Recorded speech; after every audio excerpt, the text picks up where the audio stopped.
নমস্কার দর্শক, যারা ইউটিউব এবং ফেসবুক থেকে দেখছেন তাদের সকলকে জানাচ্ছি শুভেচ্ছা এবং অভিনন্দন।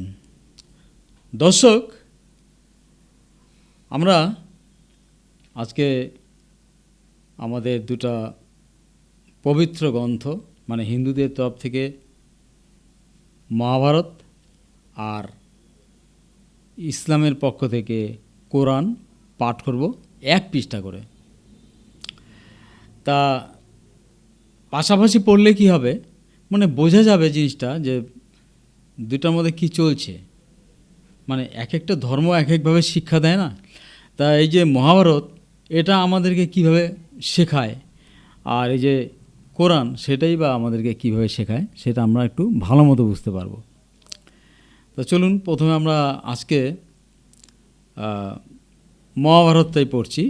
তো এর আগের দিন কিন্তু আমি কিছুটা মানে পড়ছিলাম এক পৃষ্ঠার মতো, আজকে আবার নতুন করে এক পৃষ্ঠায় পড়ব।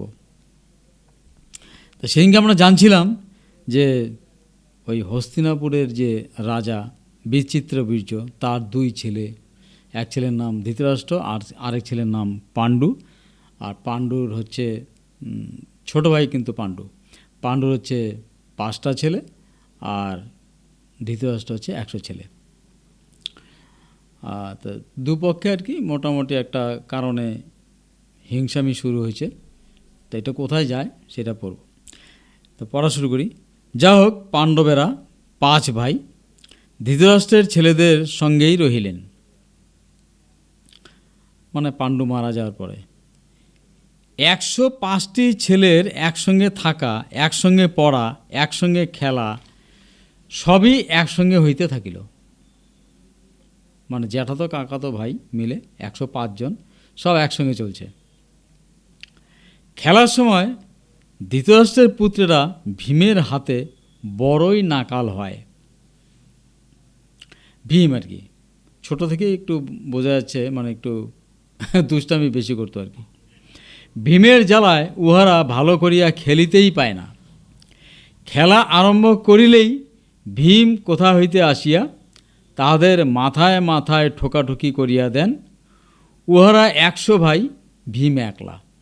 মানে এই যে দুর্যোধনের ভাই 100টা আর ভীম একলাই ওদেরকে জ্বালায় আমারে। তবু উহারা কিছুতেই তাহাকে আটিতে পারে না।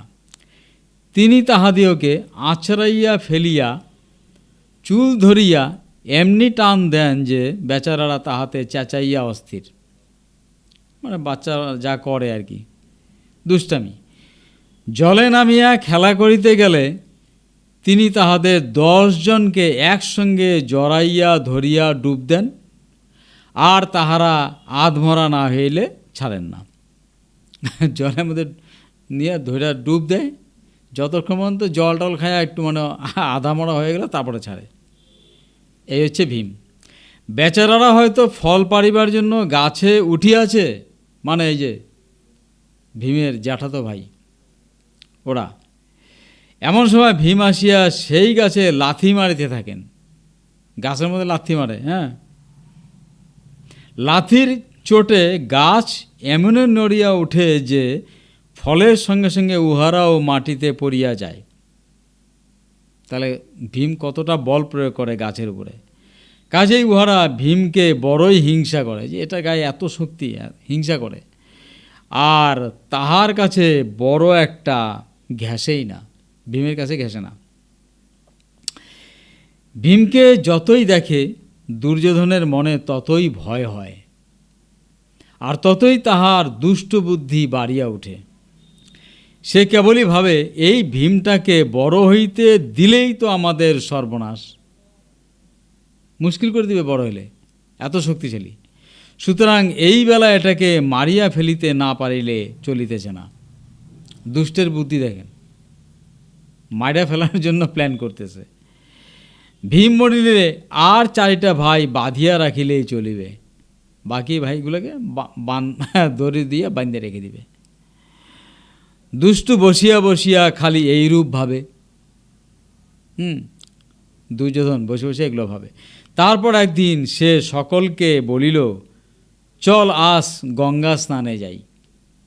মানে এই দুর্যোধন বলল গঙ্গা স্নানে যাওয়ার জন্য। এই সহজ কথাটার ভিতর কি ভয়ানক ফন্দি রহিয়াছে তাহা তো পাণ্ডবেরা জানেন না। 5টা ভাই কিন্তু জানে না। তাহারা কেবল জানেন যে গঙ্গায় ঝুটোপাটি করিয়া স্নান করিতে যার পর নাই আরাম।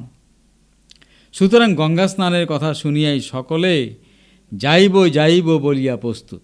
চল গঙ্গা স্নানে যাই, ছেলেপুলেরা যা করে আর কি। প্রমাণ কোটিতে গঙ্গা স্নানের আয়োজন করা হইল। রাজার ছেলে বলে কথা, যেখানে সেখানে তো স্নান করবে না, যে কোনো ঘাটেও যাবে না। প্রমাণকোটি অতি চমৎকার স্থান, গঙ্গার ধারে বাগান আর সুন্দর বাড়ি, জলযোগের আয়োজনটিও সেখানে ভালো মতোই হইয়াছে। রাজার ছেলেরা যাবে গঙ্গা স্নানে, ব্যাপারই আলাদা, সব ব্যবস্থা করতে হবে না। কাজেই ছেলেদের আনন্দের আর সীমা নাই। বেশি খুশি অবশ্য মিঠাই দেখিয়া। মিষ্টি মিঠাই যে তাহাদের কি আনন্দ করিয়া খাইলেন সে কি বলিব। মিঠাই যে তাহারা কি আনন্দ করিয়া খাইলেন সে কি বলিব। আবার শুধু নিজে খাইয়া তৃপ্তি হয় না, যেটা ভালো লাগে সেটা ভাইদের মুখে তুলিয়া দেওয়া চাই। বলে তুইও খা, আমার ভালো লাগছে তুইও খা, এই টাইপের। তাহা দেখিয়া দুর্যোধন ভাবিল এইবার আমার সুবিধা। তারপর মিষ্টি মিষ্টি কথা বলিয়া আর যার পার নাই আদর দেখাইয়া হাসিতে হাসিতে দুরাত্মা বিষ মাখানো সন্দেশ ভীমের মুখে তুলিয়া দিল। তার মানে মারার উদ্দেশ্য। ভীম কি জানেন তিনি সন্দেশের সঙ্গে বিষ খাইয়া ফেলিলেন? কোনো সন্দেহই তিনি করিলেন না। তারপর অনেকক্ষণ ধরিয়া স্নান চলিল। শেষে ঝুটো পাটিতে ক্লান্ত হইয়া আর সকলেই কাপড় ছাড়িবার জন্য ঘরে গেলেন।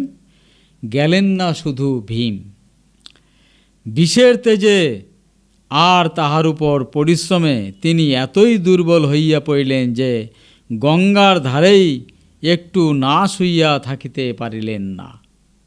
সেইখানে ভীম কখন অজ্ঞান হইয়া পড়িয়াছেন দুর্যোধন ছাড়া তাহা আর কেহই জানিতে পারে নাই। ভীম অজ্ঞান হইতেই সেই দুষ্ট লতা দিয়া তাহার হাত পা বাঁধিয়া তাহাকে জলে ফেলিয়া দিল।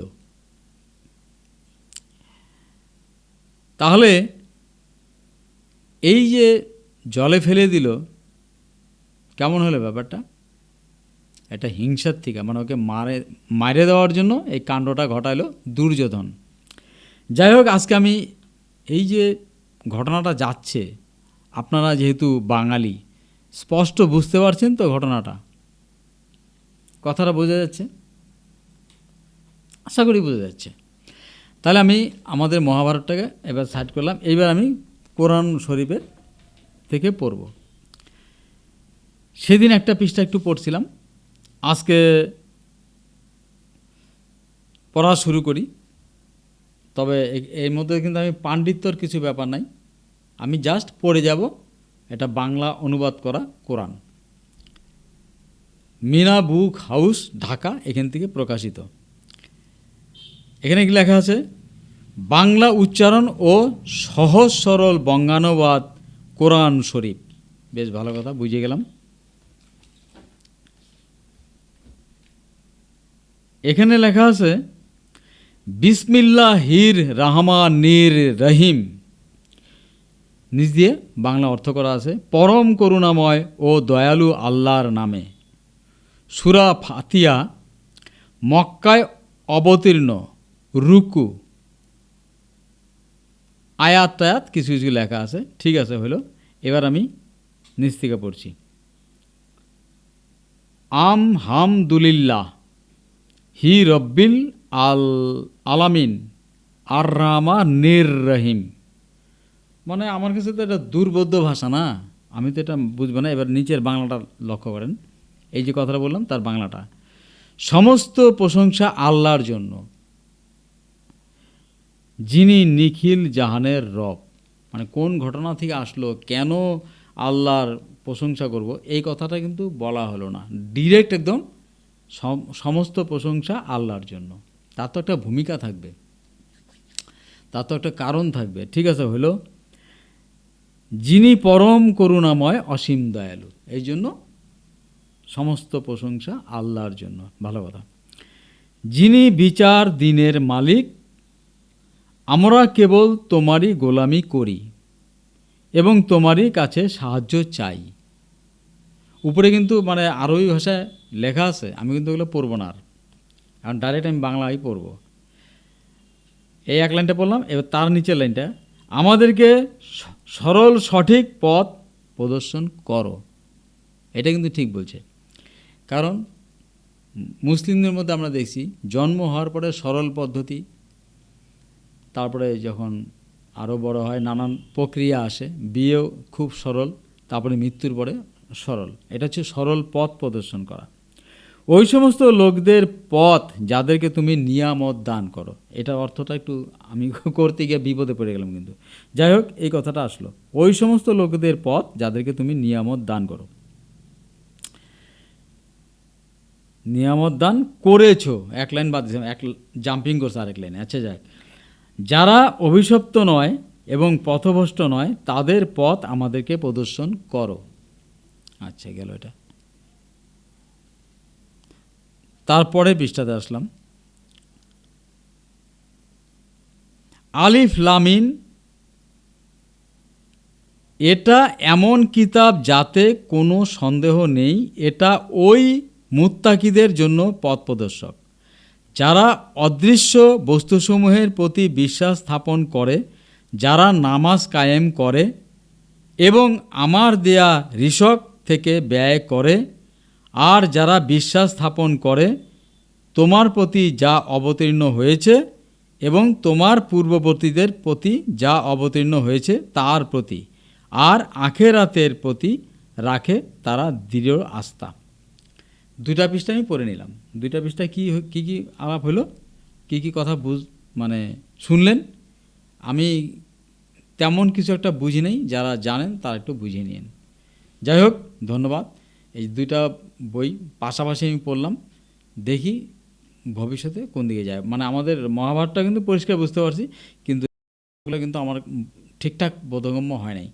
ভাবলে অনেকক্ষণ ধরে ভাবলে হয়তো কিছু খুঁজে পেতাম। যাই হোক, আরও লম্বা করবো না। ধন্যবাদ, ভালো থাকবেন। আপনাদের যদি আমাদের অনুষ্ঠান ভালো লাগে তবে চ্যানেলটিকে সাবস্ক্রাইব করে আমাদের সঙ্গে থাকবেন। ধন্যবাদ।